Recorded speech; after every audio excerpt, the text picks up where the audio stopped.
యేసునాథుని పూజింతుము, స్తుతించుచునాథుని పొగడెదము, స్తుతించుచునాథుని పొగడెదము, స్తుతించెదము.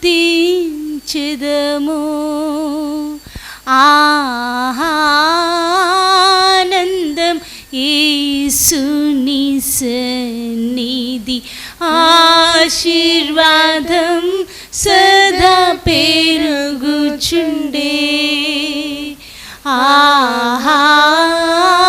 ఆనందం యేసుని సన్నిధి, ఆశీర్వాదం సదా పెరుగుచుండే. అదే నిజ మహోత్సవం, ఆయననికనే విడువానే. అది నిజ మహోత్సవం, ఆయననికనే విడువానే. యేసునాథుని పూజింతుము, స్తుతించుచునాథుని పొగడెదము, స్తుతించుచునాథుని పొగడెదము, స్తుతించెదము. కరుణతో మామూల నలంకరించును, కఠిన సమయములందాదరించే. కరుణతో మామూల నలంకరించును, కఠిన సమయములందాదరించే. కృపా సత్యములను గ్రహించే కృతజ్ఞుడన్ నా యేసునకే. కృపా సత్యములను గ్రహించే కృతజ్ఞుడన్ నా యేసునకే. యేసునాథుని పూజింతుము, స్తుతించుచునాథుని పొగడెదము, స్తుతించుచునాథుని పొగడెదము, స్తుతించెదము. వత్సరమంతయు విశ్వాసమిచ్చి విజయ దినోత్సవమనుగ్రహించే. వత్సరమంతయు విశ్వాసమిచ్చి విజయ దినోత్సవమనుగ్రహించే. పాపక్షమాపణనిచ్చి పరిశుద్ధ మార్గము చూపెన్. పాపక్షమాపణనిచ్చి పరిశుద్ధ మార్గము చూపెన్. యేసునాథుని పూజింతుము, స్తుతించుచునాథుని పొగడెదము, స్తుతించుచునాథుని పొగడెదము, స్తుతించెదము. బాటనందాపద సంభవించినను, పీడించు వ్యాధులు పెరిగినను. బాటనందాపదల్ సంభవించినను, పీడించు వ్యాధులు పెరిగినను. అధైర్యమే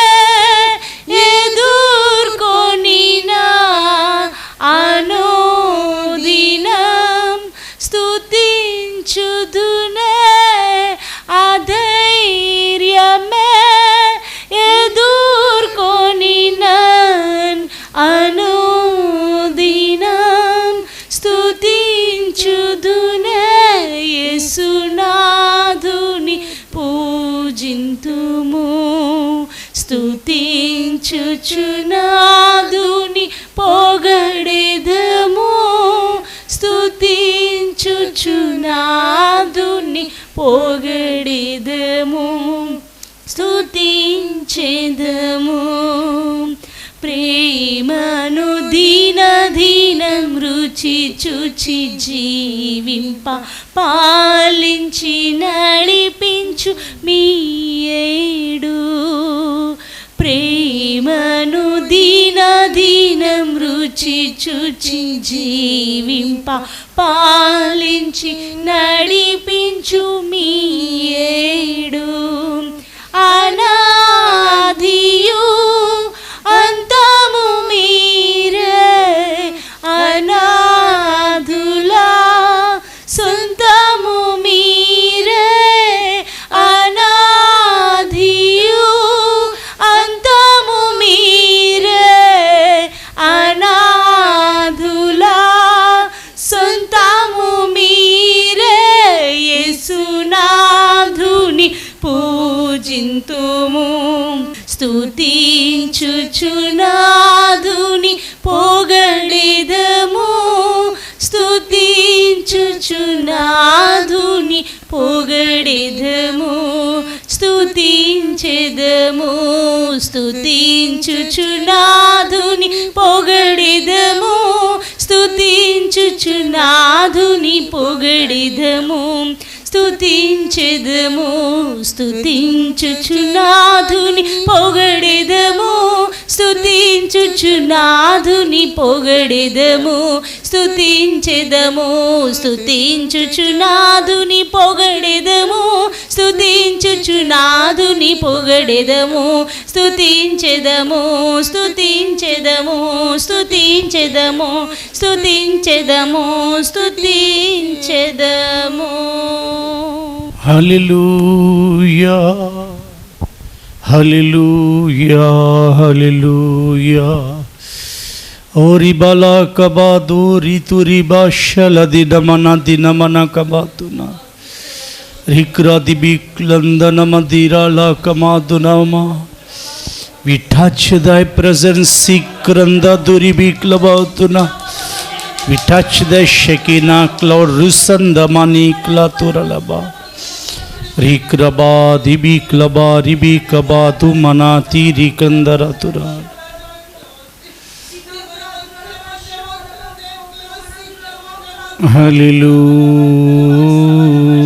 Hallelujah. Stuti, stuti, stuti, stuti, stotram, stotram, stotram.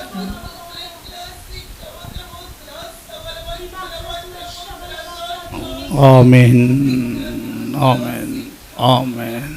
ప్రభు మనతో ఉన్నారు కనుక దేవునికి స్తోత్రాలు చెల్లిద్దాం. స్తోత్రం స్తోత్రం స్తోత్రం స్తోత్రం స్తోత్రం స్తోత్రం స్తోత్రం స్తోత్రం స్తోత్రం స్తోత్రం స్తోత్రం స్తోత్రం ప్రభు మన మధ్యలో ఆశలు ఉన్నారు కనుక దేవునికి స్తోత్రాలు చెల్లిద్దాం. స్తోత్రం స్తోత్రం స్తోత్రం స్తోత్రం స్తోత్రం స్తోత్రం స్తోత్రం స్తోత్రం స్తోత్రం స్తోత్రం స్తోత్రం స్తోత్రం పరిశుద్ధాత్మ తండ్రి మన మధ్యలో వాసం చేయుచున్నారు కనుక దేవునికి స్తోత్రాలు చెల్లిద్దాం. స్తోత్రం స్తోత్రం స్తోత్రం స్తోత్రం స్తోత్రం ఇప్పుడు పాటల్లోనూ ఆరాధనలోనూ దేవుని వాక్య పరిచయంలోనూ ప్రభువారు వంతు ఉండి నడిపిస్తున్నారు కనుక దేవునికి స్తోత్రాలు చెల్లిద్దాం.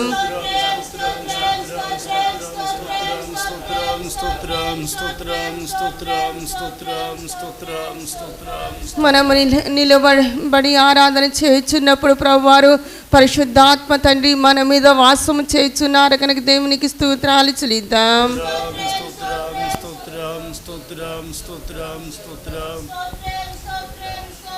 ప్రభువారి రహస్య రాకడ కొరకు ఆయత్తపరచినట్టు దేవునికి స్తోత్రాలు చెల్లిద్దాం.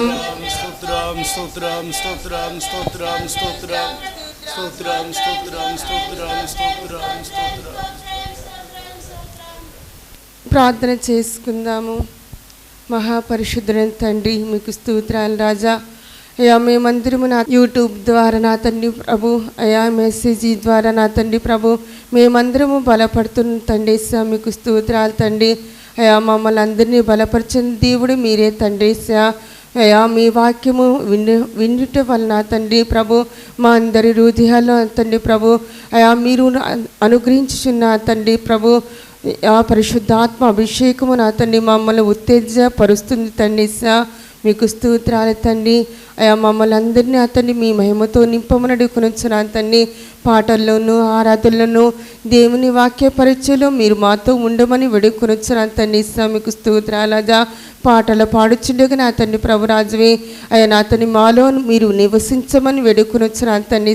మీకు స్తోత్రాలజా మేము వాక్యము చుండగా నా తండ్రి ప్రభు మా హృదయాలను సారవంతమైన నేలగా మార్చమని అడుగుకొనుచున్నాను తండ్రి. మీకు స్తోత్రాలజా మేము నిలబడి ఆరాధన చేస్తుండగా నా తండ్రి ప్రభు పరిశుద్ధాత్మ తండ్రి మా మీద నా తండ్రి ప్రభు రాజువే మీ ఆత్మవర్షము కుమ్మరించమని అడుగుకొనుచున్నాను తండ్రి. మీకు స్తోత్రాలజా మీ మహిమల రకుడుకు రహస్య రకుడు నా తండ్రి అనుదినము నా తండ్రి ప్రభు ఆయత్తపడిన బిడలమై ఉన్న తండ్రి. మీకు స్తోత్రాలజా మేమందరము నా తండ్రి ప్రభు మీ రాకలో మీతో ఉంటకు మీరు కృపాద్వారాలు తెరిచి మీరే మహిమ పొందమని నజరేయుడైన యేసుక్రీస్తు వారి అతి పరిశుద్ధ నామమున అడిగి ప్రార్థిస్తున్నాం తండ్రి. ఆమేన్. Praise the Lord. అందరం కూర్చుందాం. పాటల పుస్తకంలో తెరిచి అందరం కలిసి పాటలు పాడుకుందాం. పాటల పుస్తకంలో తెరిచి అందరం కలిసి పాటలు పాడుకుందాం.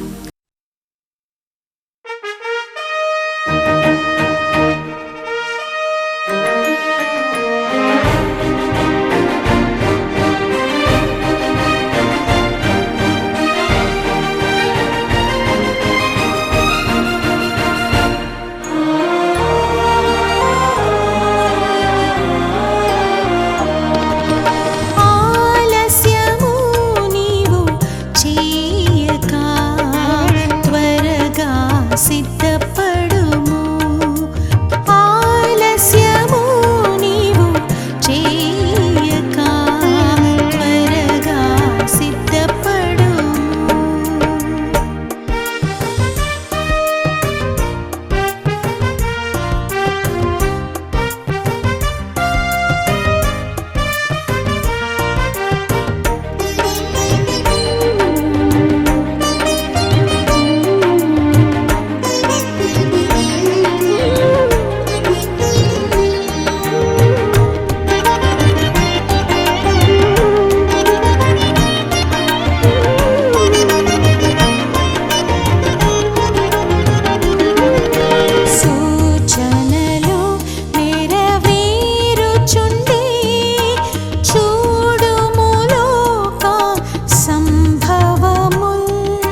దేవునికి స్తోత్రం.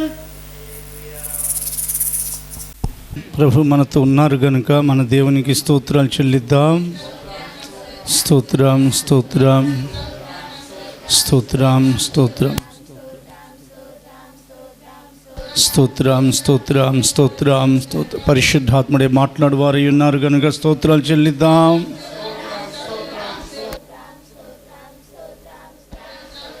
మన ప్రభువును రక్షకుడైన యేసుక్రీస్తు ద్వారా తండ్రి అయిన దేవునికి యుగాలలో ఆరాధన, స్తుతి, స్తోత్రం, నమస్కారాలు, మహిమ, ఘనత, కీర్తి, ప్రభావాలు, ఆర్భాటం, సంకీర్తనం, ఆధిపత్యం, అధికారం, రక్షణ, కృతజ్ఞతాస్తుతులు, మహత్యం, శక్తి, ఐశ్వర్యం, జ్ఞానం, బలం యుగాలలో ఆరోపించుచు స్తోత్రాలు చెల్లిద్దాం. ఆమేన్. అందరం కూర్చుందాం. ఆశీర్వాదాన్ని ఉచ్చరిస్తున్నాను. మన తండ్రి అయిన దేవుని యొద్ద నుండి, ఆయన కుమారుడైన యేసుక్రీస్తు యొద్ద నుండి కృపా కనికరములు, శుభము, సమాధానములు మన అందరి ఎడల విస్తరింపబడునుగాక. యెహోవా మీ అందరినీ ఆశీర్వదించి కాపాడుదురుగాక. యెహోవా తన సన్నిధి కాంతి మీ మీద ఉదయింపచేసి మిమ్ములను కరుణించుదురుగాక. యెహోవా తన సన్నిధిని మీ మీద ప్రకాశింపచేసి మీకు మాకు అందరికీ సమాధానం కలుగు చేదురుగాక. ఆమేన్. మన రక్షకుడైన యేసుక్రీస్తు పేరిట మీ అందరికీ శుభాన్ని ప్రకటిస్తున్నాను. మీ అందరికీ స్తోత్రాలు. ప్రభు పేరిట మీ అందరికీ స్తోత్రములు. మీ అందరికీ స్తోత్రం. ఒకరికొకరు స్తోత్రాలు చెల్లించుకోండి.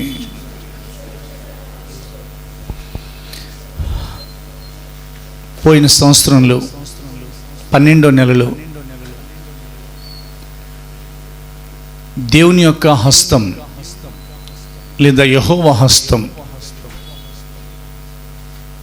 The hand of our Lord God,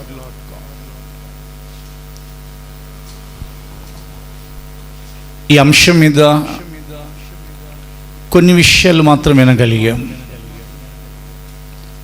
ఈ నూతన సంవత్సరం ప్రభు మనకి ఇచ్చారు, సజీవులుగా మనల్ని ఉంచారు. కాబట్టి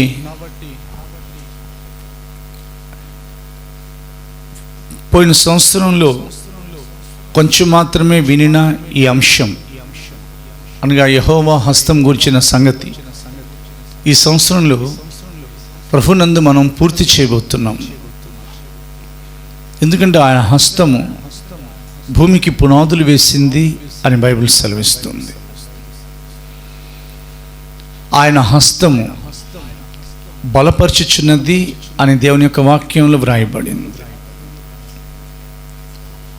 పాత నిబంధన కాలంలో ఆయన పరిశుద్ధుల్ని అనగా ఆయనను నమ్ముకున్న ఆయన విశ్వాసుల్ని ఆయన హస్తం బలపరిచింది.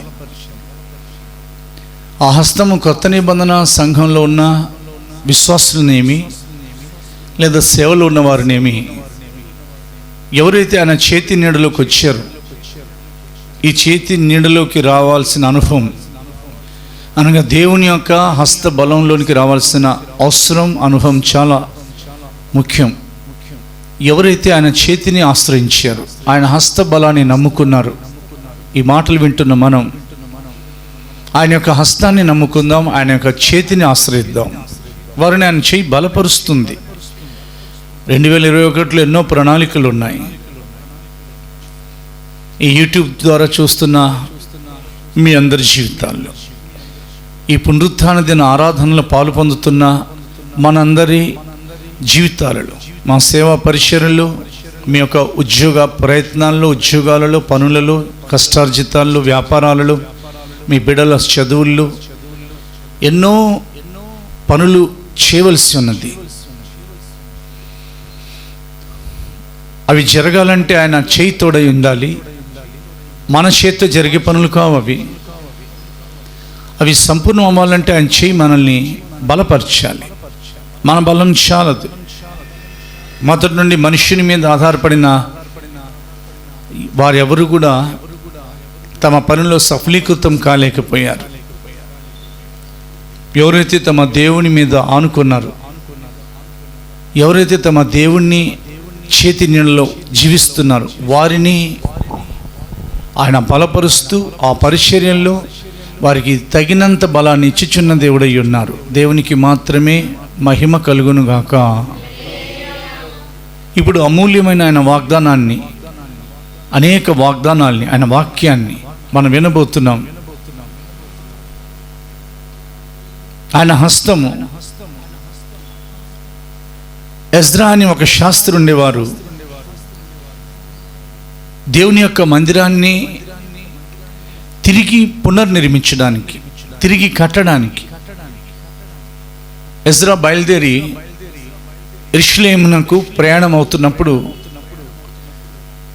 ఆయన చెప్తున్న సాక్ష్యం ఏమిటంటే, యెహోవా హస్తము నన్ను బలపరచగా నేను బలపరచబడి తిని అందరినీ సమకూర్చి తిని. మనం అందరినీ సమకూర్చాలన్నా ఆయన హస్తం మనకు తోడై ఉండి మనల్ని బలపరచాలి. దేవుని యొక్క మందిరము అలంకరించబడుటకు రాజుకి దేవుడు బుద్ధి పుట్టించారు. రాజుకి అదే ప్రకారంగా రాజు గారి సంస్థానంలో ఉన్న మంత్రులందరికీ, అధిపతులందరికీ ఎజ్రా పక్షంగా ఆయన దయ పుట్టించారు. రాజుగారికి ఏమో బుద్ధి పుట్టించారు. రాజుగారికి సాధారణంగా బుద్ధి మారదు. మనుషులు ఎవరు కూడా రాజుగారి యొక్క బుద్ధిని మార్చలేరు.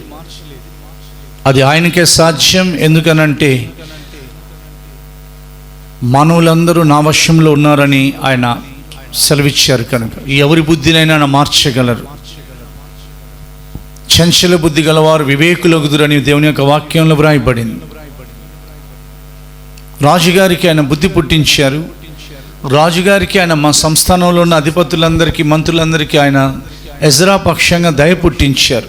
నెహెమ్యా పక్షంగా, జెరుబ్బాబెల్ పక్షంగా, కొంతమంది ప్రధానుల పక్షంగా మేము బయలుదేరి వెళ్తామయ్యా, మా మందిరం కాల్చబడింది, మా పట్టణం కాల్చబడింది, మేము మందిరాన్ని తిరిగి కట్టాలయ్యా.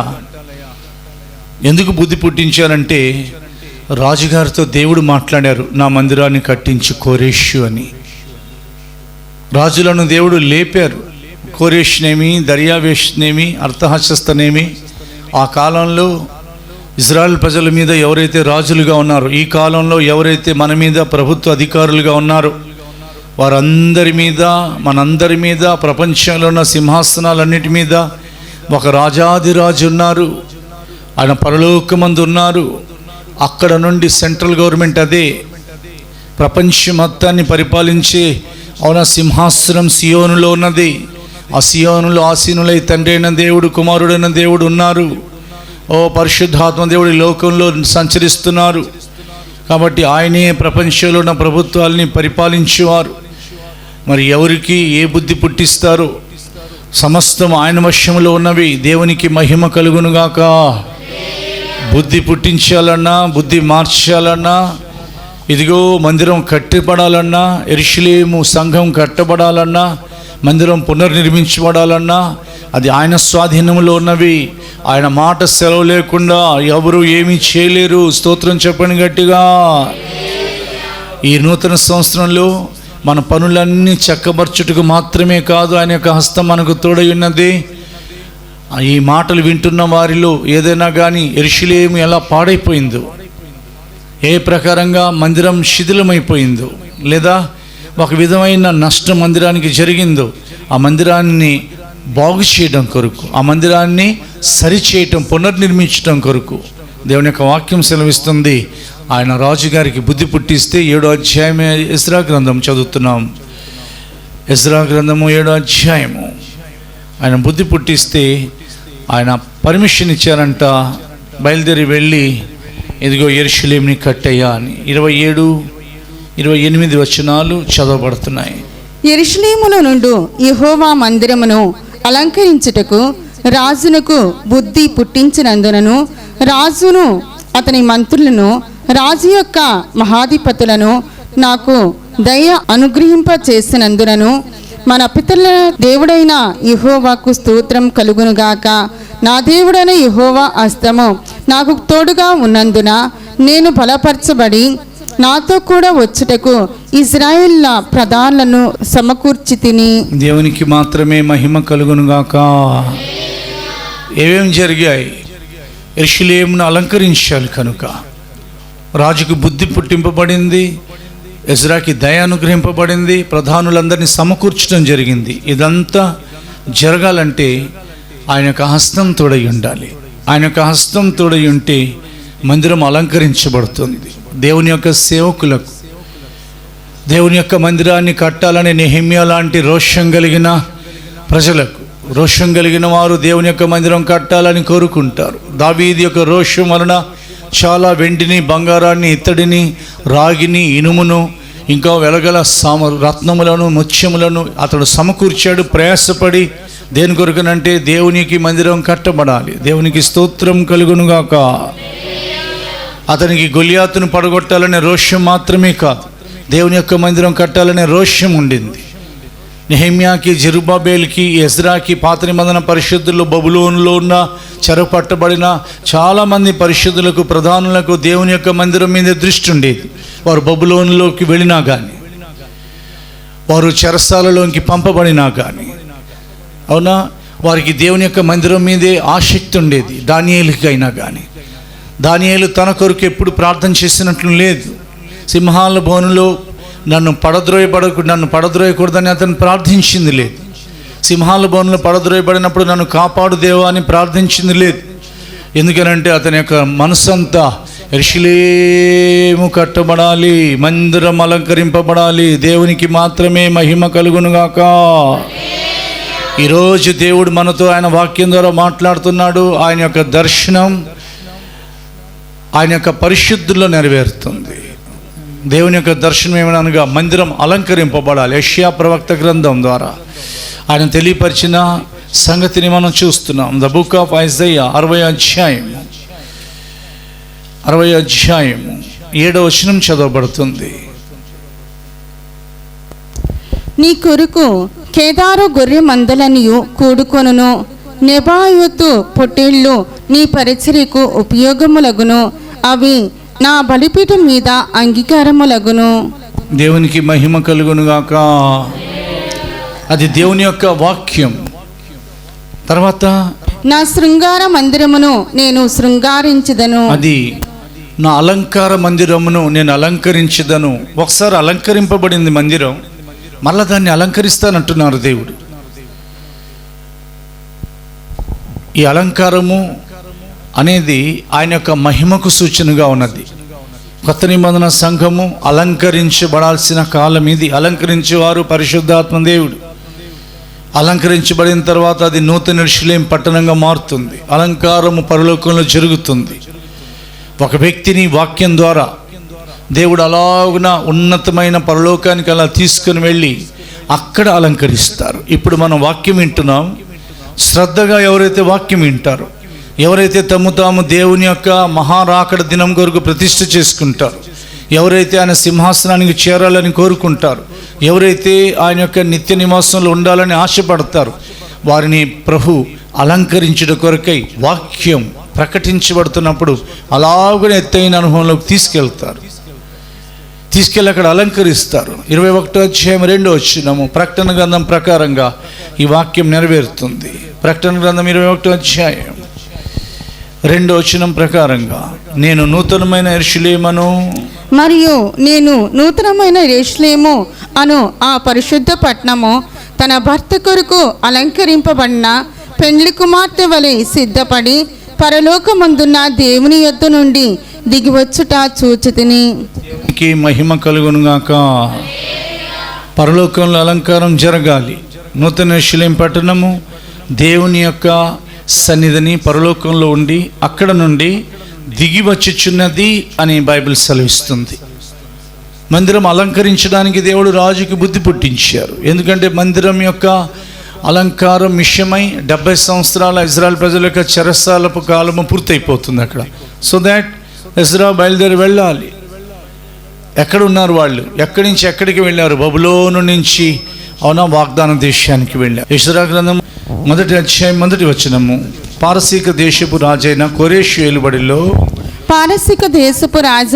కోరేషు ఏలుబడిలో మొదటి సంవత్సరమందు ఇర్మియా ద్వారా పలకబడిన తన వాక్యమును నెరవేర్చుటకై యెహోవా పారసీక దేశపు రాజైన కోరేషు మనస్సును ప్రేరేపింపగా అతడు తన రాజ్యమంతటా చాటింపు చేయించి వ్రాత మూలంగా ఇట్లు ప్రకటన చేయించెను. దేవునికి మహిమ కలుగునుగాక. బబులోను నుండి యెరూషలేంకి వారు బయలుదేరాలి. బబులోనులో నుండి బయలుదేరి వెళ్ళిపోండి. దేవుడు అన్నారు, బబులోనులో మీరు ఉండొద్దు. ఎందుకంటే బబులోను ఇక్కడ చూస్తే ఆదికాండం గ్రంథంలో బబులోన్ అనేది బాబేలుగా ఉండింది. దాని కట్టడం సగంలో ఆపేశారు దేవుడు. ప్రకటన గ్రంథంలో చూస్తే బబులోను కూలిపోయిందని వ్రాయబడింది. బబులోను నిలవలేదు అని బైబిల్ సెలవిస్తుంది. ఇక్కడ చూస్తే మనం ఈ ఎజ్రా గ్రంథంలోను దేవుని యొక్క వాక్య ఇర్మియా ప్రవక్త గ్రంథంలో బబులోనులో మీరు ఉండొద్దు, అక్కడ నుంచి పారిపోవడని దేవుడు హెచ్చరిక చేశారు. ఆదికాండం 11వ అధ్యాయంలోకి వెళ్తున్నాం. పరిశుద్ధ గ్రంథం తెరవండి అందరూ కూడా. ప్రియ దేవుని బిడ్డ, నువ్వు ఎక్కడ నివాసం చేస్తున్నావు? బబులోను అనుభవాలు నీలో ఉండకుండా జాగ్రత్త పడమని దేవుని యొక్క వాక్యం నిన్ను హెచ్చరిస్తూ ఉంది. ఆదికాండము 11వ అధ్యాయం 9వ వచనము, దానికి బాబేలు అను పేరు పెట్టిరి. ఎందుకనగా అక్కడ యెహోవా భూజనులందరి భాషను తారుమారు చేసెను. అక్కడ నుండి యెహోవా భూమి అంతంతటా వారిని చెదరగొట్టెను. ఫుట్ నోట్స్ లో చదివితే తారుమారు అనే మాటకు తారుమారు అని అర్థం. చదువుదాం. ప్రకటన గ్రంథం అది కూలిపోయిందని బైబిల్లో హెచ్చరిక వ్రాయబడింది. బబులోన్ అనేది నిలిచేది కాదు, సియోన్ అనేది నిలిచేది. వాగ్దాన దేశం నిలవబడుతుంది, బబులోను కూలిపోతుంది. 18వ అధ్యాయం 2వ వచనం చదువుతున్నాం. అతడు గొప్ప స్వరముతో ఆర్భటించి ఇట్లనెను, మహాబబులోను కూలిపోయెను, అది దెయ్యములకు నివాస స్థలమును, ప్రతి అపవిత్రాత్మకు మునికి పట్టును, అపవిత్రమును అసహ్యమునైన ప్రతి పక్షికి మునికి పట్టును ఆయను. ఇర్మియా గ్రంథం అందుకనే బైబిల్లో ప్రభు ముందే చెప్పారు, ఇదిగో దాని దోషములలో పడి మీరు నశింపకుండానట్లు 51వ అధ్యాయం 6వ వచనం, బబులోనులో నుండి పారిపోవుడి, మీ ప్రాణములను రక్షించుకొనడి. ఇర్మియా ప్రవక్త గ్రంథం 51వ అధ్యాయం 6వ వచనం చదవబడుతుంది. మీరు దాని దోషములలో పడి నశింపకుండానట్లు బబులోను నుండి పారిపోడి, మీ ప్రాణములు రక్షించుకొనుడి. ఇది యెహోవాకు ప్రతీకార కాలము. దేవునికి స్తోత్రం కలుగును గాక. బబులోనులో నుండి పారిపోమంటున్నారు దేవుడు ఆయన ప్రజలను. బయలుదేరమన్నారు ఎజ్రాని, నెహెమ్యాని, జెరుబ్బాబేల్ని, ప్రధానులను. అయితే ఆయన ప్రజల్లో ఉన్న వారి విషయంలో దేవుడు పారిపోవుడి, దేవుడు మనతో మాట్లాడుతున్నారు. బబులోను అనేది లోక సంబంధమైన చెడు కార్యాలకు నిలయమై ఉన్నది. ఈ లోకంలో మనం జీవిస్తున్న జీవితంలో చెడు ఎక్కువగా మనం చూస్తున్నాం, చెడు మధ్య మనం జీవిస్తున్నాం. లోకంలో సినిమాలు, అన్యాయాలు, అక్రమాలు, లోకంలో ఉన్న చెడుతనం, దుష్టత్వం, హత్యలు, దొంగతనాలు, దోపిడీలు, అవునా, మనస్సాక్షి లేని జీవితాలు, వారి మధ్య మనం ఉంటున్నాం. కాబట్టి అక్కడ మీరు ఉండొద్దు, అక్కడ నుండి మీరు పారిపోవుడి. వాగ్దాన దేశం నుండి బబులోనికి వెళ్ళారు, ఇప్పుడు బబులోనులో నుండి మనలా వాగ్దాన దేశానికి రావాలి. దానికి ఆయన చేయి తోడై ఉండాలి. బైబిల్ సెలవిస్తుంది, యెహోవా హస్తము వారికి తోడయుండి వారిని బలపరిచింది. పరిశుద్ధ గ్రంథాన్ని తెరుస్తున్నాం. Let us open the book of Ezekiel. ఆయన హస్తం తోడై ఉంటే ఏం జరుగుతుంది? కొన్ని విషయాలు మనం చూసి మనం బయలుదేరి వెళదాం. 37వ అధ్యాయము 1వ వచనం. ఎవరెవరిని బలపరిచింది?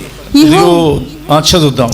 యెహోవా హస్తము నా మీదికి వచ్చెను, నేను ఆత్మవశున్నై ఉండగా యెహోవా నన్ను తోడుకొని పోయి. దేవునికి స్తోత్రం కలుగునుగాక.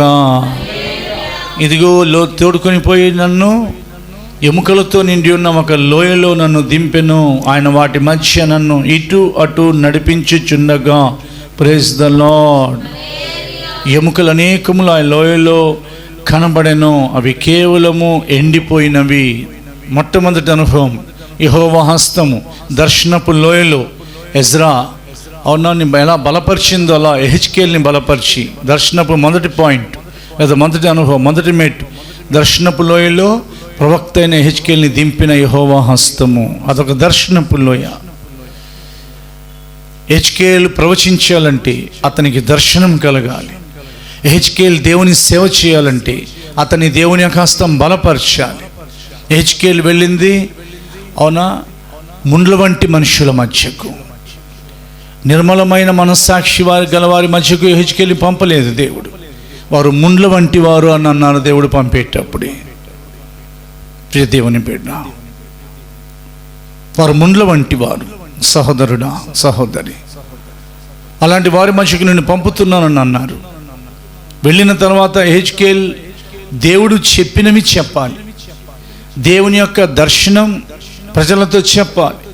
దేవుని యొక్క కోపం గురించి మాట్లాడేటప్పుడు ఆ విషయం దాచిపెట్టకుండా చెప్పాలి. దేవుని యొక్క ప్రవచనాల నెరవేర్పు మేలు గురించి దేవుడు సెలవిచ్చినప్పుడు అలాగనే చెప్పాలి. ఎహెచ్కేల్ గ్రంథం 2 భాగాలుగా ఉంటుంది. ఎన్నో భాగాలు ఉన్నాయి. ప్రధానమైన 2 భాగాలు ఏమిటంటే, మొట్టమొదటి ప్రారంభంలో దేవుడు పరలోకమంతా చూపించారు. ఎహెచ్కేల్కి దేవదూతల దర్శనం చూపించారు. పరలోకంలో జరుగుతున్న స్తుతి ఆరాధనలు చూపించారు. యెహోవా ప్రభావం నాకు స్తోత్రం కలుగును గాక అని వెనుక నుండి ఒక శబ్దం నిరంతరము పలుకుట చూపించారు. ఆ తర్వాత నుంచి ఎహెచ్కేల్ యొక్క అవునా మాటలు చాలా తీవ్రం చేశారు. ఇదిగో ఇజ్రాయెల్ ప్రజలకు కీడు జరగబోతుందని హెచ్చరిక చేశారు. ఇజ్రాయెల్ ప్రజలు చేసిన దోషం వారి మీద వేయబోతున్నానని హెచ్చరిక చేశారు. ఇజ్రాయెల్ ప్రజలకు ఎన్నో హెచ్చరికలు చేయబడ్డాయి. వారి యొక్క ద్రోహం గురించి వ్రాయబడింది. ఆ తర్వాత ఎహెచ్కేల్తో అన్నారు, నేను ఇజ్రాయెల్ ప్రజలకు మేలు చేయబోతున్నాను, మునుపటి కంటే అధికమైన మేలు చేయబోతున్నాను, వారిని విస్తరింప చేయబోతున్నాను. కాబట్టి ఎహెచ్కేల్ ఇప్పుడు చూడాలి, ఇది దర్శనపు లోయ. ఈ వాక్యం వింటున్న మనం కొన్ని లోయల్లో గుండా వెళ్ళాల్సిన అనుభవాలు ఉన్నాయి. బైబిల్ ప్రకారంగా ఒక నీతిమంతుడు లేదా ఒక సంఘం లేదా ఒక సేవకుడు, సేవకురాలు, విశ్వాసి ఈ లోయలని దాటుకుంటూ వెళ్ళాలి. కేవలం కొండ మీద ఉండటం మాత్రమే దేవుడు అనుగ్రహించరు, అనుమతి ఇవ్వరు. కొన్నిసార్లు లోయల్లో దిగి వెళ్ళాల్సిన పరిస్థితి దావీదుకు కలిగింది. కొన్నిసార్లు లోయలో దిగాల్సిన పరిస్థితి ఆయన ప్రజలకు కలిగింది. వారు బాకా లోయల్లో బడి వెళ్తూ ఉంటారు, దానిని కన్నీటితో తడుపుతూ ఉంటారు, దానిని జలమయంగా చేస్తూ ఉంటారు. కానీ నానాటికి వారు బలహీనమైనవారు, వారు బలాభివృద్ధి పొందుతారు. దేవునికి 2 చేతులు ఎత్తి స్తోత్రం చెప్పండి. వారు బాకా లోయల్లో బడి వెళుతూ ఉంటారు. వారు దేవుని సన్నిధిలో సియోనులో కనబడతారు. దాని కొరకు వారు తమ యొక్క లోయ అనుభవంలో కొన్ని దర్శనాలు చూస్తారు. హెజ్కేలు చూసింది ఏమిటంటే ఆయన యొక్క చెయ్యి, ప్రభు యొక్క చెయ్యి హెజ్కేల్ని తీసుకుని వెళ్ళి లోయలో దింపింది. అక్కడ ఎముకలే కనబడ్డాయి ఆయనకి. ఎముకల మధ్య ప్రభు అయిన దేవుడు ఈ హెజ్కేల్ని నడిపిస్తూ ఉన్నారు. హెజ్కేల్ అక్కడ భయపడలేదు. ఎందుకు ప్రభా సజీవుల మధ్య నడిపించాల్సింది పోయి చచ్చినోళ్ళ మధ్య నన్ను ఎందుకు నడిపిస్తున్నారు మీరు అని అడిగింది లేదు. ఎందుకంటే హెజ్కేలుకి తెలుసు తనను పట్టుకున్న చెయ్యి మనుష్యుని యొక్క చెయ్యి కాదు, దేవుని యొక్క సేవకులను పట్టుకున్న చెయ్యి మనుష్యుల యొక్క చెయ్యి అయి ఉండదు. హల్లెలూయా. దేవుని యొక్క సంఘాన్ని నమ్ముకున్న విశ్వాసులను మీ అందరినీ పట్టుకున్న హస్తం మనుష్యుల యొక్క హస్తాలు కావు, అది దేవుని యొక్క హస్తమై ఉన్నది. అవి ఎండిపోయిన ఎముకలు. అక్కడ నుంచి మీరు రాసుకోండి చాలు, చదవడానికి కొంత సమయం పడుతుంది. 1వ వచనం నుండి 14వ వచనం వరకు అలాగున హెజ్కేల్ని దేవుడు ఎలాగున తన ప్రజలు తిరిగి కనాను దేశంలోకి రాబోతున్నారో చెప్పారు. హెజ్కేలే ప్రవచించాలి. హెజ్కేలు నోట దేవుడు అగ్ని వంటి మాటలు ఉంచారు. హెజ్కేలు ప్రవచనం చెప్పుచుండగా ఎముకలు కలుసుకున్నాయి, చర్మం వచ్చేసింది, అదిగో మాంసం వచ్చేసింది, నరాలు వచ్చేసాయి. ఆ తర్వాత నలుదిక్కుల నుండి ప్రవచించి జీవాత్మ వస్తుందంటే జీవాత్మ కూడా వచ్చి ఆ ఎముకలన్నీ మహాసైన్యంగా నిలబడ్డాయి. స్తోత్రం చెప్పండి గట్టిగా. ప్రియ దేవుని బిడ్డ, ఎవరైతే ఆత్మీయ జీవితంలో ఎముకల్లాగా తయారయ్యారు, ఎవరైతే వారి యొక్క జీవితాల్లో ఎండిపోయి రుణాలు ఎక్కువైపోయి లేదా జీవితాల్లో ఆరోగ్యం సరిగా లేక వారి సరిహద్దులు సమాధానం లేక వారు ఏ ప్రకారంగా ఎండిపోయారో దేవుని యొక్క ప్రజలు వాళ్ళు కనుక, అబ్రహాం గర్భం నుండి దేవుడు వారిని తీశారు కనుక, దేవుడు సెలవిచ్చిన ఏ వాగ్దానం వ్యర్థం కాదు కనుక తిరిగి వారిని నేను రప్పిస్తానని ఆయన వాగ్దానం చేశారు కనుక స్తోత్రం చెప్పండి గట్టిగా. తిరిగి వారిని రప్పిస్తానని మాట ఇచ్చారు కనుక వారిలోనికి జీవాత్మ రమ్మని నేను ప్రవచించాను అన్నారు. జీవాత్మ వచ్చింది, మహాసైన్యమై నిలిచారు.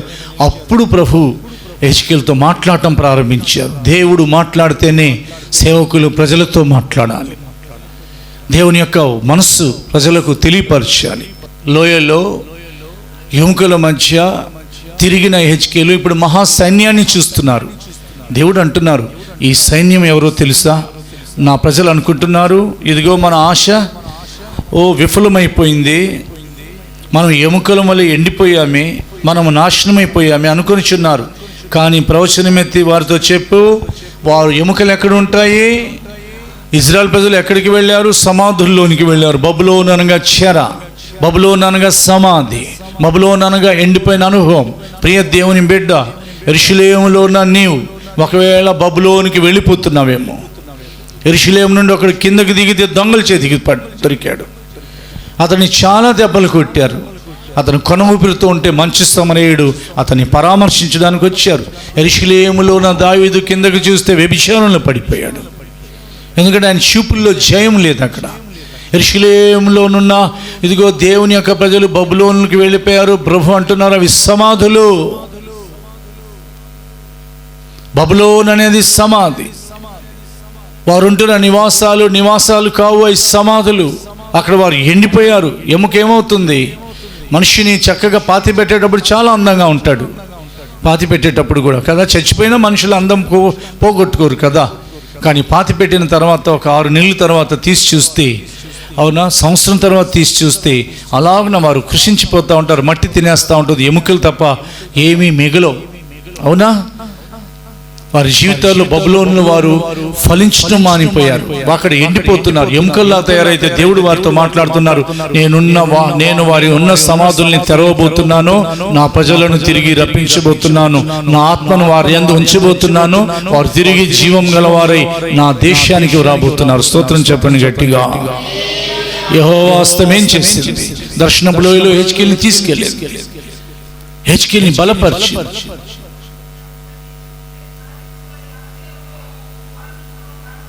హెజ్కేల్ని దేవుని యొక్క హస్తం ఏం చేసింది? మహాదేవుని యొక్క దర్శనం చూపించింది. ఈరోజు దేవుని యొక్క వాక్యంలో దేవుడు మనతో మాట్లాడుతున్నారు. మన ఆత్మీయ జీవితాలు ఒకవేళ ఎండిపోయిన ఎముకల్లాగా అయిపోయినా కానీ యెహోవా హస్తం ఇదిగో మనల్ని తిరిగి తీసుకుని వచ్చి ఎక్కడ మనం ఉండాలో అక్కడ తీసుకుని రాబోతుంది. స్తోత్రం చెప్పండి గట్టిగా.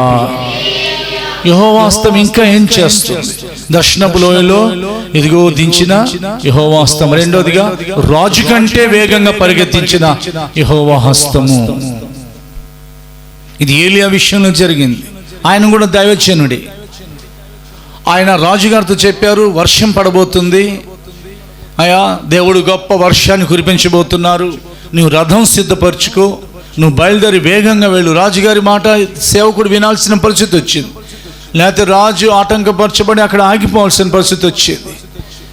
రాజుగారి యొక్క రథం సిద్ధమైంది. రాజుగారు రథం మీద వర్షంలో తడవకుండా చాలా వేగంగా బయలుదేరాడు. కానీ హెజ్కేల్ మాత్రం ఏలియా మాత్రం పరిగెత్తలేదండి. ఏలియా ఎక్కడున్నాడో అక్కడే ఉన్నాడు. స్తోత్రం చెప్తారా గట్టిగా? ఏలియా దేవుని ఎదుట ఉన్నాడు. ఏలియా నీవు ఎక్కడున్నావు ఈరోజు ఆరాధనలో? ఏలియా was standing in the presence of God. ఏలియా మోకరించున్నాడు కార్మెల్ పర్వతం మీద. ఎక్కడ నీవు ప్రార్థన చేస్తావు అక్కడికి దేవుని యొక్క హస్తం రాబోతుంది. హల్లెలూయా. రోడ్ల మీద షికారులు కొట్టే వారితో నీవు ఉన్నావంటే, ఒకవేళ నీ వ్యాపారం రోడ్డు మీద అవ్వచ్చు, నీ ఉద్యోగం అలాంటి వారితోనే అవ్వచ్చు, నీ చదువులు నీ యొక్క సహవాసాలు అక్కడే అవ్వచ్చు, కానీ దేవుని యొక్క హస్తం అక్కడికి రాదు. ప్రియ దేవుని బిడ్డ, నీ యొక్క దేవుని యొక్క సన్నిధిని నువ్వు వెతకాలి. అది ఎండిపోయిన కాలం, 3.5 సంవత్సరాల కరువు కాలంలో వర్షం ఒక బిందువు అయినా పడక ఆ దేశం అంతా ఎండిపోయింది. ఆ దేశంలో వర్షాలు లేక కరువు వచ్చేసింది. ఆ సమయంలో దేవుని యొక్క సన్నిధిని ఇదిగో ఏలియాకు సమాధానం వచ్చింది. ఏలియా, నేను భూమి మీద వర్షం కురిపించబోతున్నాను. అప్పుడు ఏలియా ఏం చేశారనంటే, ఇదిగో ఆ బలి అర్పించిన మీదట ఆ కర్మేల్ పర్వతం మీదకి వెళ్ళి 2 మోకాళ్ళ మధ్య తన తలను అలాగున వాల్చి దేవుని ఎదుట మొరపెట్టడం ప్రారంభించారు. అక్కడికి వచ్చింది ప్రభు యొక్క హస్తం. వర్షం మొదలవంగానే ఏలియా మీద వర్షం పడకూడదు. స్తోత్రం చెప్పండి గట్టిగా. దేవుని యొక్క సన్నిధిని నిలబడిన వారి మీద తుఫాను రాకూడదు. దేవుని యొక్క సన్నిధిని నిలబడిన ఏలియా, దేవుడు నీతో మాట్లాడుతున్నారు. దేవుని యొక్క సన్నిధిని నిలబడే అనుభవం ఉందా? పోగొట్టుకున్నావా? దేవుని యొక్క సన్నిధిని నువ్వు నిలబడి ఉన్నావా? నీ మీద తుఫాను రాదు. అది తుఫాను కాదు, వర్షం ఇజ్రాయెల్ దేశాన్ని ఫలభరితంగా మార్చింది. కానీ యెరూషలేముకి ఎలా వెళ్ళాలి? ఎలా బయలుదేరి వెళ్ళాలి? ఏలియా యొక్క సేవకుడు ఆయనకి ఏమైనా వాహనం సిద్ధపరచాలా? కాదు, దేవుని యొక్క హస్తమే అతనికి వాహనంగా మారింది. స్తోత్రం చెప్పండి గట్టిగా. ఏలియాను యెహోవా హస్తం బలపరచగా రాజు కంటే ముందుగా వచ్చి యెజ్రెయేలు గుమ్మం దగ్గరికి వచ్చాడు. రాజుగారు ఆశ్చర్యపోయి ఉంటారు. చదువుదాం రాజుల మొదటి గ్రంథం, పరిశుద్ధ గ్రంథాన్ని తెరచి 18వ అధ్యాయం 16వ వచనం మీ ముందు ఉంచబడుతుంది. దేవుడు మీతో మాట్లాడుతున్నారు. యెహోవా హస్తము ఆయన యొక్క ప్రజలను బలపరుస్తుంది. రాజుగారి వేగానికి ముందుగా మనం పరిగెత్తబోతున్నాం. 46వ వచనం. యెహోవా హస్తము ఏలియాను యెహోవా హస్తము ఏలియాను బలపరచగా అతడు నడుము బిగించుకొని అహాబు కంటే ముందుగా పరిగెత్తుకుని పోయి యెజ్రెయేలు గుమ్మమునొద్దకు వచ్చెను. స్తోత్రం చెప్పండి గట్టిగా. అహాబు కంటే ముందుగా అహాబు రాజు, ఆయనకి రథం ఉన్నది, గుర్రాలు ఉన్నాయి.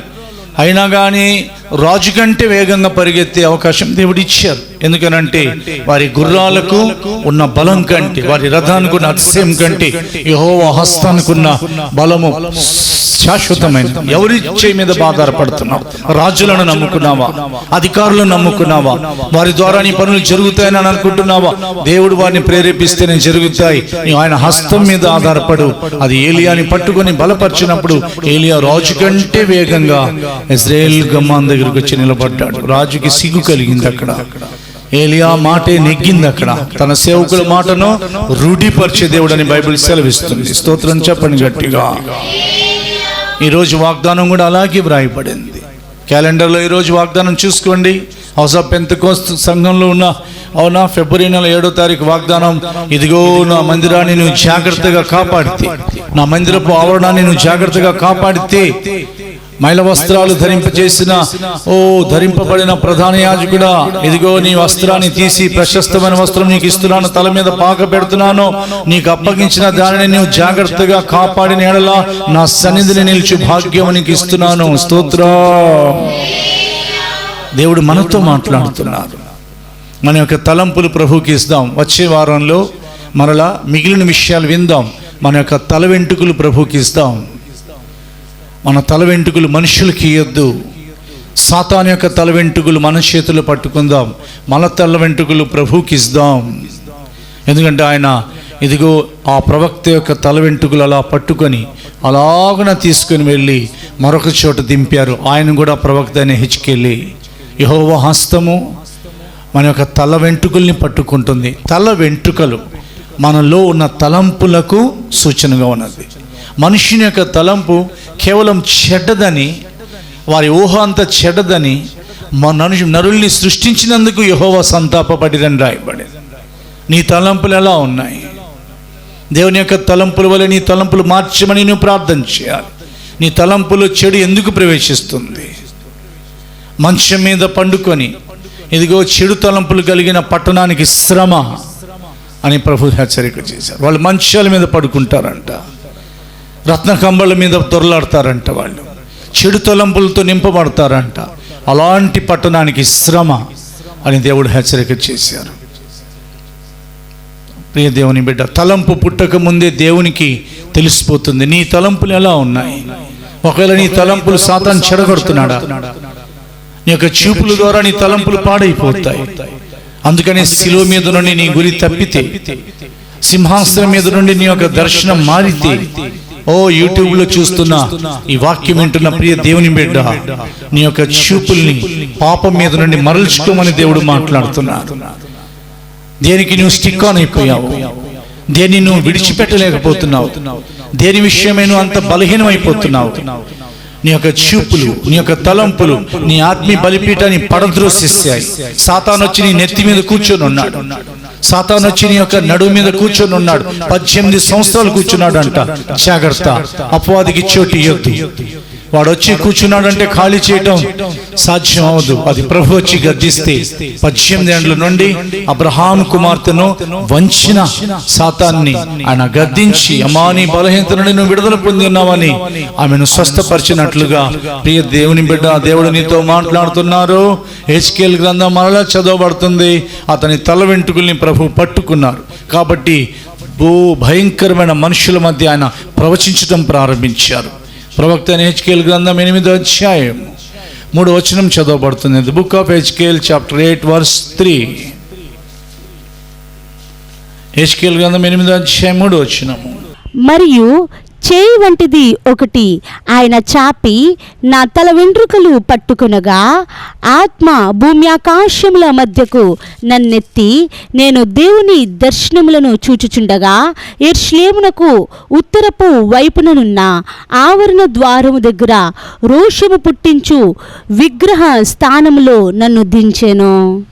హెచ్కేల్ని పలు విధాలుగా యెహోవా హస్తం నడిపిస్తూ ఉంది. దేవుని యొక్క ప్రజలు ఏం చేస్తున్నారో చూపిస్తూ ఉంది. దేవుని యొక్క ప్రజలు దేవునికి రోషం పుట్టిస్తున్నారు.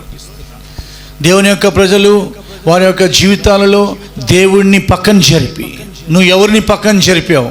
నీ సృష్టికర్తను. వారు దేవుని స్థానంలో విగ్రహాలను నిలబెట్టారు. ఇది విగ్రహాలకు సూచనగా కాదు.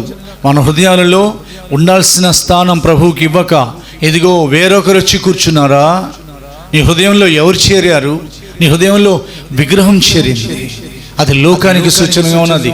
ఈ విగ్రహం కొంతమంది మనుషులకు గుర్తుగా ఉన్నది. ఒకవేళ అలాంటి పరిస్థితుల్లో నీవు ఉంటే దేవుడు తన వాక్యం ద్వారా నీతో మాట్లాడుతున్నారు. ప్రవక్తని హెచ్కేల్ తల వెంట్రుకలు తీసుకుని వెళ్ళి ఎక్కడ తన ప్రజలు చెడిపోయారో అక్కడికే దింపి చూస్తున్నావుగా వీళ్ళు చేస్తున్నది అనే ప్రవక్తను ఆయన ప్రశ్నించారు. హెచ్కేల్ యొక్క తల వెంట్రుకలు ఆయన స్వాధీనంలో ఉంచుకున్నారు. ఈ మాటలు మనం జాగ్రత్తగా గమనించినట్లయితే హెచ్కేల్ యొక్క తల వెంట్రుకలు ఆయన యొక్క తలంపులకు కూడా సూచనగా ఉన్నాయి. మన తలంపులకు సూచనగా ఉన్నాయి. మన తలంపులు ఎప్పుడు కూడా ఆయన చేతిలో ఉండాలి.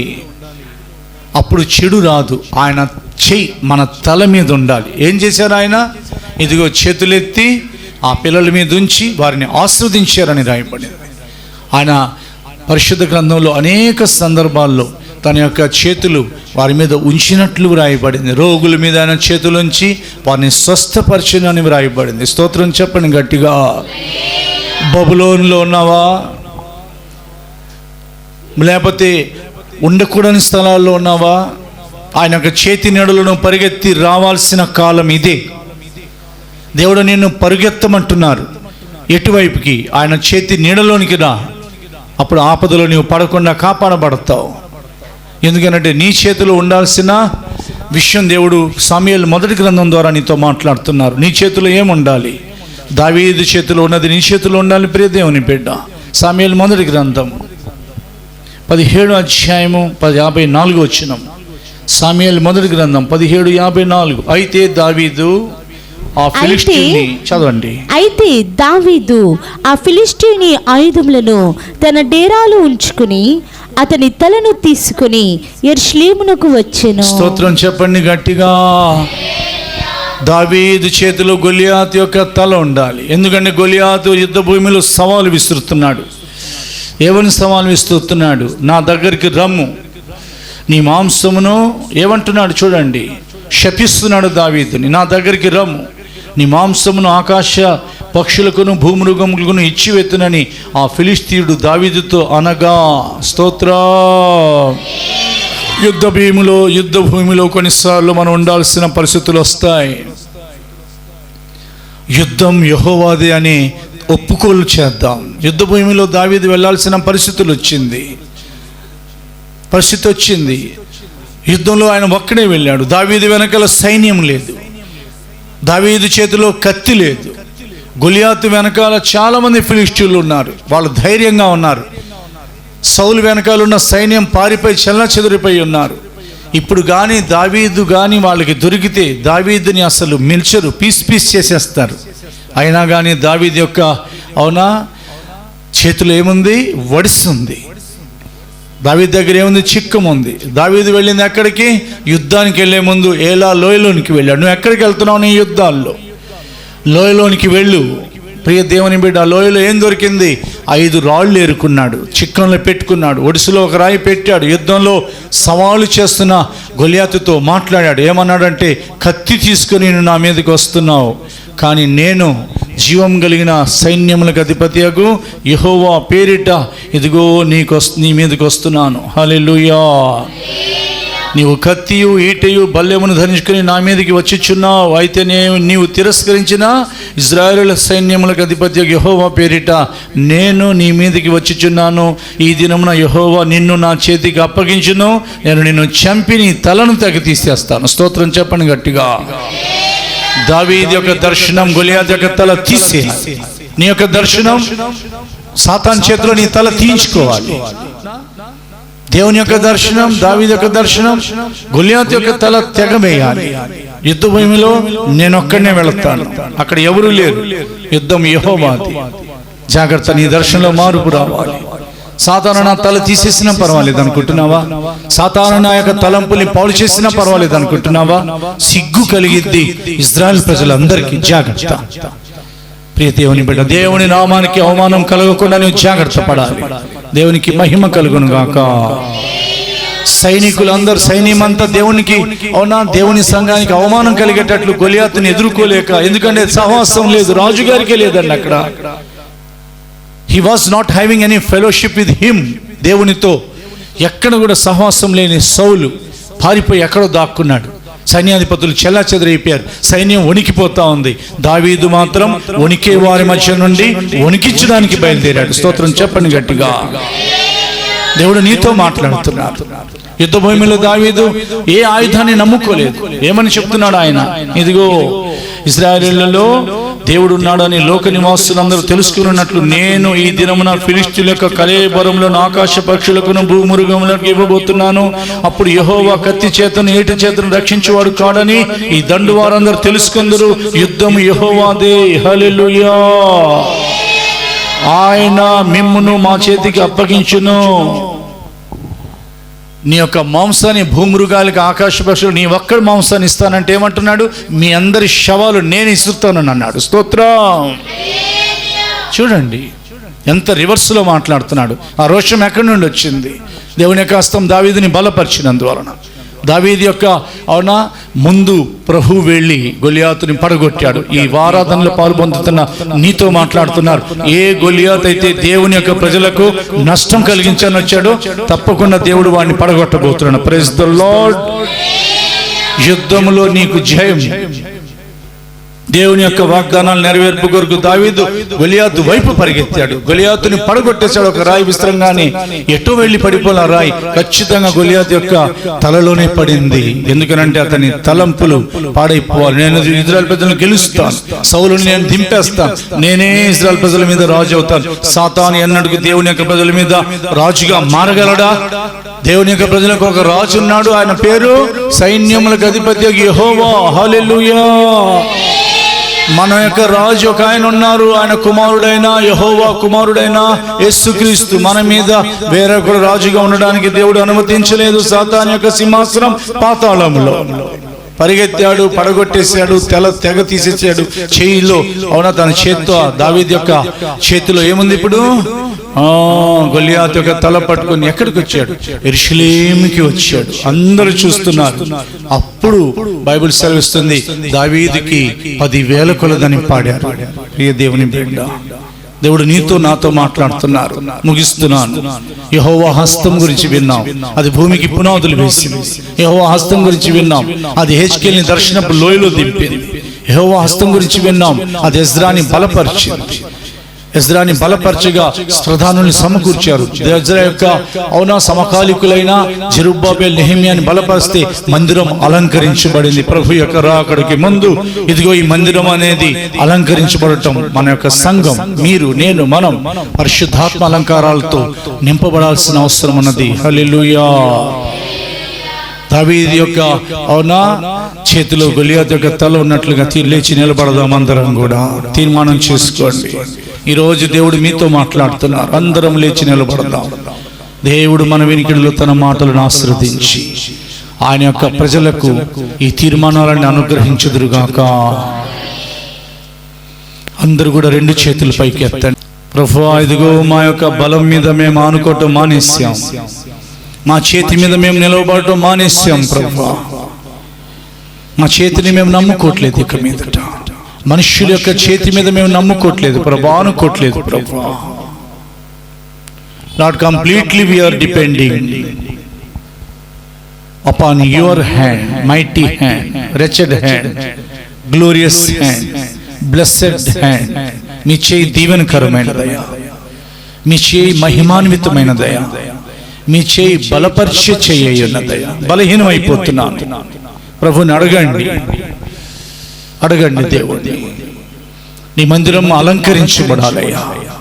యెరూషలేం కాల్చబడింది, దాని గుమ్మాలు కాల్చబడ్డాయి. ఇజ్రాయెల్ ప్రజలు సమాధుల్లోకి వెళ్ళిపోయారయ్యా. ఆ ప్రకారంగా నా జీవితం ఒకవేళ సమాధి లాంటి అనుభవాలకు వెళ్ళిపోయిందేమో. అక్కడ ఎండిపోయిన అనుభవాలు ఎముకల్లాగా అయిపోయిందేమో నా ఆత్మీయ జీవితం.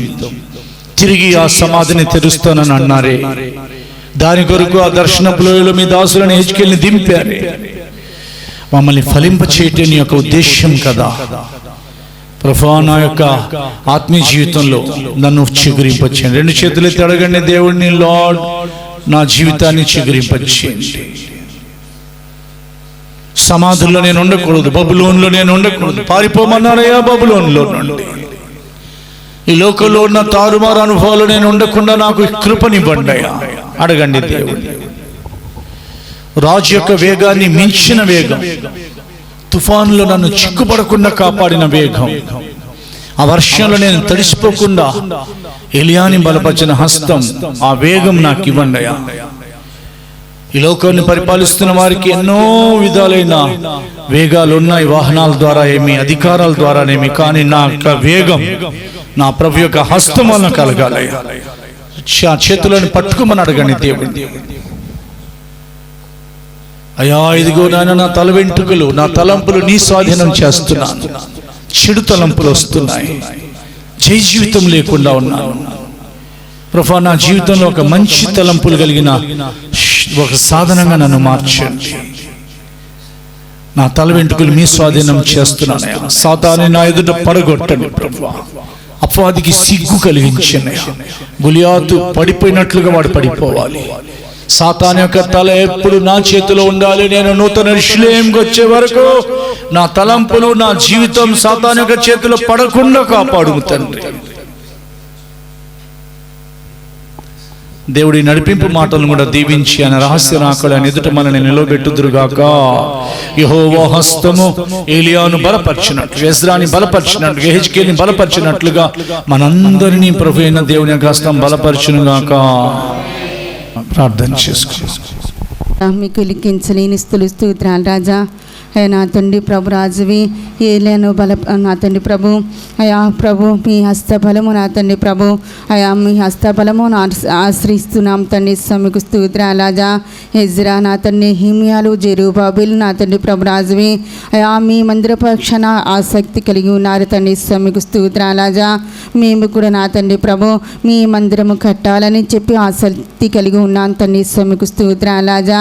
అయ్యా నా తండ్రి అలంకార మందిరము నా తండ్రి ప్రభు రాజువి. అయ్యా నా తండ్రి మీకు స్తోత్రాలు రాజా. అలంకారము నా తండ్రి ప్రభు పరలోకములు నా తండ్రి. మీకు స్తోత్రాలు రాజా. సియోను నూతన యెరూషలేమును కట్టుతున్నారు తండ్రి. మీకు స్తోత్రాలు తండ్రి.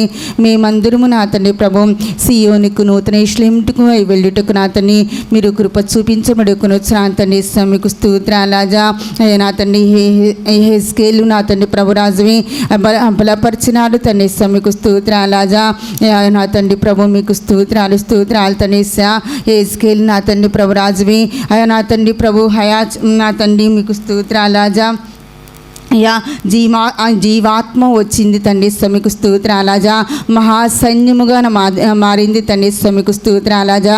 యెహెజ్కేలు నా తండ్రి తలంపులు నా తండ్రి ప్రభు అయ్యా నా తండ్రి మీ చేతిలో ఉన్నాయి తండ్రి. మీకు స్తోత్రాలాజా. మా తలంపులు మీ తలంపులుగా చేమలడుకునొచ్చిన తండ్రి. మీకు స్తోత్రాలాజా. అయ్యా నా తండ్రి మీకు స్తోత్రాలు తండ్రి. ఏలియా నా తండ్రి ప్రభు మీ సన్నిధిలో నిలబడ్డాడు తండ్రి. మీకు స్తోత్రాలాజా. ఏలియాకు వేగము పెంచారు తండ్రి. మీకు స్తోత్రాలాజా. మీ సన్నిధిలో మేమందరము నిలబడాలి తండ్రి. అయ్యా మా వేగము నా తండ్రి ప్రభు అయ్యా నా తండ్రి మీ హయా తండ్రి మీరు పెంచమడుకుని వచ్చిన తండ్రి. మీకు స్తోత్రాలు తండ్రి. అయ్యా నా తండ్రి ప్రభు మీకు స్తోత్రాలు ప్రభు రాజువి. యెహెజ్కేలు నా తండ్రి ప్రభు అయ్యా నా తండ్రి ప్రభు మీకు స్తోత్రాలు రాజా. యెహెజ్కేలు స్థానములో నా తండ్రి ప్రభు రాజువి మేమందరము ఉన్నాం తండ్రి. మీకు స్తోత్రాలు రాజా. అయ్యా నా తండ్రి యెహెజ్కేలు పక్షాన నా తండ్రి మీ కార్యము చేశారా తండ్రి. మా పక్షాన కూడా మీ కార్యము జరిగించబడుకుని వచ్చిన తండ్రి. మీకు స్తోత్రాలు రాజా. దావీదు చేతులు నా తండ్రి ప్రభు రాజువి గొలియాతు నా తండ్రి తల ఉన్నట్టుగా నా తండ్రి ప్రభు మా అందరి చేతిలో నా తండ్రి ప్రభు అయా సాతాను తలలో ఉండాలి తండ్రి. మీకు స్తోత్రాలు రాజా. మేమందరము నా తండ్రి ప్రభు రాజువి అయా నా తండ్రి నూతన యెరూషలేముకు సియోనుకు చేరాలి తండ్రి. మీకు స్తోత్రాలు రాజా. అయా సియోనుకు చేరగన అయా గొప్ప ధన్యత భాగ్యము మా అందరికి దయచబడుకుని వచ్చినాను. నూతన యెరూషలేము పట్టణము చేరగల గొప్ప ధన్యత భాగ్యము మా అందరికీ దయచుమడుకుని వచ్చిన తండ్రి. మీకు స్తోత్రాలు రాజా. అయ్యా నా తండ్రి మా బిడ్డలందరినీ ఆశీర్వదించి దీవించబడుకుని వచ్చిన తండ్రి. మీకు స్తోత్రాలు. మీ దీవులతో నింపబడుకుని వచ్చిన తండ్రి. మీ మహిమల రాకులు రహస్య రాకులు నా తండ్రి అయ్యా నా తండ్రి ప్రభు మేమందరము మీ ఎదుట నిలబడేట్లు మీరు కృప చూపించమని నజరేయుడైన యేసుక్రీస్తు నామమున ప్రార్థిస్తున్నాం తండ్రి. ఆమేన్. ఆమేన్. మన ప్రభు అయిన యేసుక్రీస్తు కృపయు తండ్రి అయిన దేవుని ప్రేమయు పరిశుద్ధాత్మ సహవాసమును ఆయన రాకడ వరకు సదాకాలం మనందరికీ తోడయుండును గాక. హల్లెలూయా.